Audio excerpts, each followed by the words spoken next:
بن کے چلی ہے۔ السلام علیکم ورحمۃ اللہ۔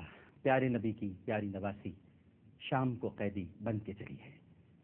ARY ڈیجیٹل نیٹ ورک پر سلام یا زینب رضی اللہ تعالی عنہ خصوصی ٹرانسمیشن اس وقت آپ دیکھ رہے ہیں، پوری دنیا میں دیکھی جا رہی ہے۔ اور ناظرین کرام، اب وہ لمحات اور وہ وقت آن پہنچا ہے۔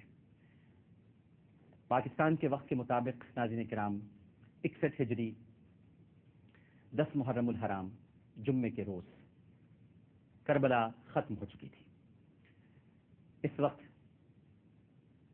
امام علی مقام سیدنا حسین رضی اللہ تعالی عنہ کے تمام اصحاب اور اہل بیت کے وہ سرکردہ افراد، جن میں بالخصوص حضرت عباس علمدار رضی اللہ تعالی عنہ، جنہوں نے اپنے بازو کٹنے کے باوجود علم اسلام گرنے نہ دیا، حضرت علی اکبر، علی اصغر، شہزادہ قاسم، اون محمد، حبیب ابن مظاہر اور دیگر جتنے اصحاب تھے اور اہل بیت کے جگر کے ٹکڑے تھے، وہ سب کے سب قتل ہو چکے ہیں۔ یہ وہ لمحات ہیں ناظرین کرام کہ جب امام علی مقام آخری لاشیں کو بھی لے جا کر خیام کے پاس رکھ چکے ہیں اور اب خود بھی شہید ہو چکے ہیں۔ یہ وہ منظر ہے ناظرین کرام جو کئی برسوں پہلے آسمان نے اپنی آنکھوں سے دیکھا۔ کربلا کی زمین سرخ ہو گئی، آسمان پر سرخ اور کالے بادل امڈ آئے، ہر طرف اشک بہائے جا رہے تھے۔ نبی کریم صلی اللہ علیہ وآلہ وسلم کا نواسا، وہ امام جسے رسول سونگتے بھی تھے اور چومتے بھی تھے، ظالموں نے پیچھے سے وار کر کے، کیونکہ امام علی مقام سجدے میں تھے اور ان کی گردن کاٹنے کے لیے آگے آنے کی بھی کسی نے کوشش نہیں کی اور سجدے میں ہی آپ کا سر کاٹ دیا۔ پیچھے سے آپ کا سر کاٹا گیا، اور جب سر کاٹا جا رہا تھا ناظرین کرام تو تکلیف دہ جملے اس وقت مورخ نے رقم کی اور تحریر کر لی، اور تاریخ بڑی ظالم ہوتی ہے، بڑی دردناک ہوتی ہے، اس سے کچھ چھپتا نہیں ہے۔ آپ چاہے جتنی کوششیں کر لیں، بنو امیہ کے دور میں چاہے جتنی کوششیں کی گئی ہوں تاریخ کو بدلنے کی، لیکن تاریخ کبھی بدلتی نہیں ہے، چھپتی نہیں ہے۔ اور خولی بن یزید کے یہ جملے آج بھی تاریخ میں محفوظ ہیں۔ جب وہ سر کاٹنے کی کوشش کر رہا تھا تو سنان بن انس نے اس سے یہ کہا اپنے گھوڑے سے اتر کر کہ تیرے ہاتھ بیکار ہوں، جلدی کیوں نہیں کرتا، ہماری عصر کی نماز نکلے جا رہی ہے۔ اور امام علی مقام سیدنا حسین رضی اللہ تعالی عنہ کا کہ جن کے گھر سے نماز ملی، جن کے گھر سے قرآن ملا، جن کے گھر سے عبادات ملی، جن کے گھر سے حج ملے، زکوٰۃ ملی، اسی امام علی مقام سیدنا حسین رضی اللہ تعالی عنہ کا سر اس وقت، یعنی یہ جو وقت ہے، کربلا میں کاٹا جا چکا ہے۔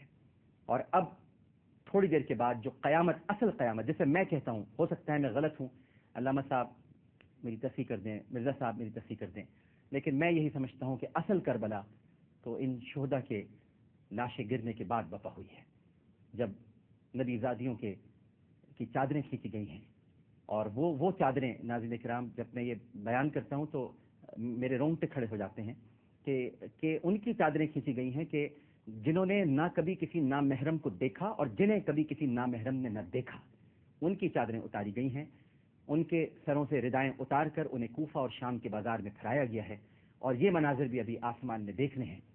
یہ سب کچھ بھی 10 محرم الحرام 61 ہجری کو ہوا۔ بچوں کو تماچے مارے گئے، ظلم کیا گیا، جو کچھ بھی ظلم یزید اور اس کے گماشتے کر سکتے تھے وہ ظلم انہوں نے کیا۔ ابن زیاد کے حکم پر، یزید کے حکم پر، شمر کے حکم پر، عزرا کے حکم پر، حرملہ کے حکم پر جو کچھ بھی کیا گیا، ناظرین کرام وہ آپ کی تاریخ کی آنکھوں کے سامنے ہے اور تاریخ نے اسے رقم کیا۔ لیکن پھر اس کے بعد ان کے ساتھ کیا ہوا، اور آج کی ہماری ٹرانسمیشن کا یہ نفس ہے کہ اس کے بعد ان کے ساتھ کیا ہوا، وہ ہم یقیناً آج آپ سب سننے کے لیے بےتاب و بے قرار ہیں۔ اور ہم ان لمحات میں کہ جب مختلف مقامات پر اور ہمارے چینل پر بھی شام غریبہ نشر کی جائے گی، اس سے پہلے ہم آپ کو ضرور یہ بتائیں گے کہ یزید کے ساتھ کیا ہوا، اور جن لوگوں نے امام علی مقام سیدنا حسین رضی اللہ تعالی عنہ کے ساتھ یہ ستم کیا، یہ ظلم کیا، ان کے ساتھ پھر تاریخ نے کیا ظلم کیا، اور کس طرح سے ان کو اذیتیں دے دے کر جس کے وہ مستحق تھے، بلکہ میں تو یہ کہوں گا ناظرین کرام کہ بہت کم ان کو اذیتیں دی گئیں، وہ اس سے کہیں زیادہ کے مستحق تھے، اور تاریخ نے یہ دیکھا کہ انہیں بڑی بے دردی کے ساتھ جو ان کا حق تھا انہیں قتل کیا گیا، اس لیے کہ انہوں نے نبی کریم صلی اللہ علیہ وآلہ وسلم کی عطرت کو، ان کے نواسے کو، ان کے گھر کو ویران کیا تھا، اور امام علی مقام سیدنا حسین رضی اللہ تعالی عنہ کو بہت ہی ظلم کے ساتھ شہید کیا تھا۔ آج ہمارے ساتھ تشریف فرمائے، ابھی تھوڑی دیر پہلے مفتی منیب الرحمان صاحب اور ڈاکٹر فضل احمد صاحب گفتگو فرما رہے تھے، اور آج ہماری بڑی خوش قسمتی ہے، دو ایسی شخصیات ہمارے ساتھ موجود ہیں۔ نائب امیر جماعت اہل سنت سندھ ہیں، خطیب اہل سنت ہیں، اہل بیت اطہار سے آپ کی محبت، آپ کا پیار آپ کے چہرے سے بھی آیا ہے، اور آپ کی گفتگو میں وہ موتی ملتے ہیں ناظرین کرام کہ جنہیں ہم اگر اپنے عشق کی لڑی میں پرو لیں تو شاید ہمارا عشق بھی کامل ہو جائے۔ ہمارے ساتھ تشریف فرما ہیں علامہ سید حمزہ علی قادری صاحب۔ السلام علیکم۔ السلام رحمۃ اللہ۔ ڈاکٹر صاحب، آج میں موتی نہیں لائے ہوں، آنسو لائے۔ نہ زیاد کی وہ جفا رہی، نہ یزید کا وہ ستم رہا، جو رہا تو نام حسین کا، جسے زندہ رکھتی ہے کربلا۔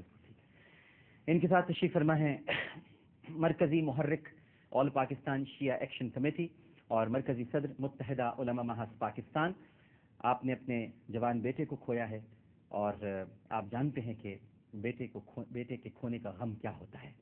ہمارے بہت قابل احترام ہیں، ہم جب بھی گزارش کرتے ہیں تشریف لاتے ہیں، مرزا یوسف حسین صاحب۔ السلام علیکم۔ وعلیکم السلام۔ مزاجی گرامی پروگرام کے فارمیٹ کے مطابق چلتے ہیں بلا کسی توقف اپنی پہلی کال کی طرف، اور سنتے ہیں، سمجھتے ہیں اور جانتے ہیں کہ ہم سے کیا سوال کیا جا رہا ہے۔ لیکن جب تک کالر ہمارے ساتھ محو گفتگو ہوتے ہیں، ہم علامہ صاحب آپ سے گفتگو کا آغاز کرتے ہیں۔ یہ جو اب وقت گزر رہے ہیں، یعنی عاشورہ بھی، یعنی شب عاشور بھی گزر گئی، اور اب عاشورہ بھی ایک طریقے سے گزر چکا ہے کیونکہ عصر ہو چکی ہے میدان کربلا میں۔ علامہ صاحب، یہ جو بڑی بے دردی کے ساتھ لاشیں گرائے جا رہے تھے، سر کاٹے جا رہے تھے، اور یعنی ابن زیاد نے تو یہاں تک کیا کہ جب سب کو مار چکا تو اس کے بعد اپنے جو جہنمی اس کے سپاہی تھے ان کی اس نے نماز جنازہ پڑھی اور ان سب کے سر کاٹ کر لے گیا، اور یہ بھی اس نے گوارا نہیں کیا کہ ان کو سپرد خاک کر دیا جاتا، اور یہ شاید اس کے نصیب میں ہی نہیں تھا۔ تو یہ جو ظلم کیا گیا ہے علامہ صاحب، یہ ذرا بتائیے گا، ان کے کہاں پہ نہیں ہاتھ اس وقت، یعنی تھوڑی دیر کے لیے بھی لرزہ طاری نہیں ہوا، راشا طاری نہیں ہوا کہ کس کا سر کاٹنے کے لیے جا رہے ہیں؟ کیا ان کو یہ روایات نہیں معلوم تھیں؟ کیا ان کو یہ بتایا نہیں گیا تھا کہ امام علی مقام کے اس سر مبارک کو سرکار چوما کرتے تھے، ان کو سونگا کرتے تھے، انہیں اپنے دوش پہ بٹھاتے تھے، پھر بھی انہوں نے ظلم کیا؟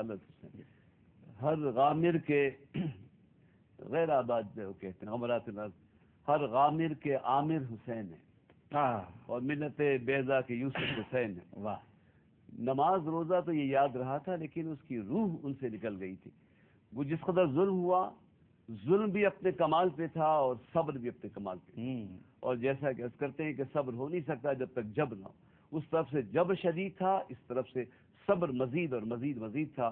یہ عصر کا وقت تو واقعی وہ وقت ہے جس وقت اے خاک کربلا تو اس احسان کو نہ بھول، تڑپی ہے تجھ پہ لاشے جگر گوشہ بطول۔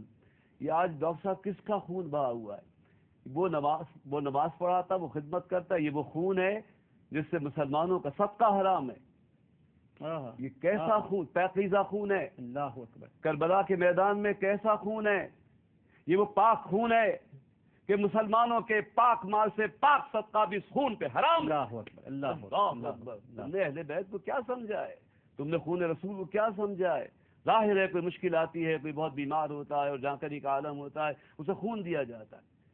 جب ملت اسلامیہ دم مرگ پہنچی اور اسلام جسد اسلام کب کمانے لگا تو وقت پڑی، ضرورت پڑی خون کی، تو پھر خون ٹیسٹ کیا جاتا ہے نا، خون کی کیا تطبیق کی انہوں نے؟ اسلام جب کمزور ہوا، کب کپانے لگا تو ضرورت پڑی، خون کی ضرورت پڑی تو خون میچ کیا جاتا ہے، جس کا خون ملتا ہے جس کا خون ملتا ہے۔ اللہ اکبر! بہت گہری بات، جس کا خون ملتا ہے۔ واہ واہ! وقت میں جب دیکھا تو رسول سے خون اگر کسی کا ملتا تھا تو حسین کا خون ملتا تھا۔ یہ خاندان نبوت کا خون تھا جو رسول کا خون تھا، وہ نور دیدہ رسول تھے، وہ جگر گوشہ بطول تھے۔